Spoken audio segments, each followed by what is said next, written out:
problem. When it is 2:20 means PM or AM, what kind of angle is formed by the two ends of the clock, means minute and the hour hand. Firstly, understand what are the types of angles. First is acute angle, less than 90 degrees.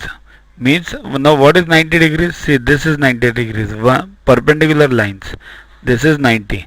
So right angle is 90, less than 90 is acute, more than 90 is obtuse. Straight angles mean exactly 180 degrees. This line falls straight. This is straight angle. Then reflex angle, that is reverse angle. And full angle means 360 degrees. This 180 and this line, when you turn it again on the same line where you started, it becomes a full angle.